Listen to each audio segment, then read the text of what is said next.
देश में क्या ही मजेदार राजनीति चल रही है। देश की दो बड़ी पार्टियां एक ही मुद्दे पर एक ही मांग के लिए धरना प्रदर्शन कर रही हैं।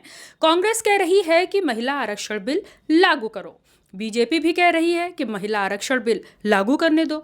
दोनों पार्टियां एक दूसरे पर इल्जाम भी लगा रही हैं। कांग्रेस कह रही है कि बीजेपी वाले महिला आरक्षण बिल लागू नहीं कर रहे हैं। उधर बीजेपी कह रही है कि कांग्रेस वाले बिल पास नहीं होने दे रहे। अब आपको ये बात समझ में नहीं आ रही होगी कि अगर दोनों ही पार्टियां महिला आरक्षण बिल लागू करना चाह रही हैं तो फिर दिक्कत आखिर कहां पर आ रही है।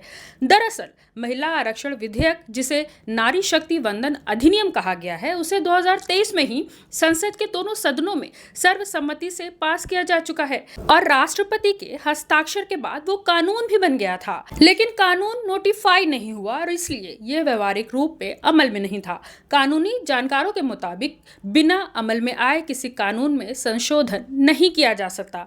इसलिए सरकार ने जिस दिन नया संविधान संशोधन विधेयक पेश किया, उसी रात अचानक पुराने कानून का नोटिफिकेशन भी जारी कर दिया।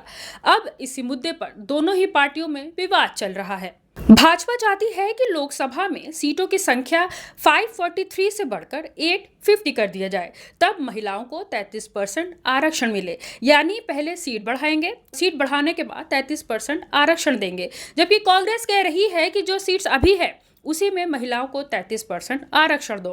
तो अब आप अपने दिमाग में ये क्लियर कर लीजिए कि संसद में जिस विधेयक को खारिज किया गया वो महिला आरक्षण विधेयक नहीं, बल्कि 131वां संविधान संशोधक विधेयक था, जिसका मकसद लोकसभा और राज्य विधानसभा में महिलाओं के लिए 33% आरक्षण लागू करना था और लोकसभा की सीटों को बढ़ाकर 850 करना था। आबादी के हिसाब से सीट बढ़ाने पर किस पार्टी के सांसद बढ़ेंगे और फायदा किस पार्टी को होगा, ये मौजूदा सरकार को अच्छी तरह से पता था।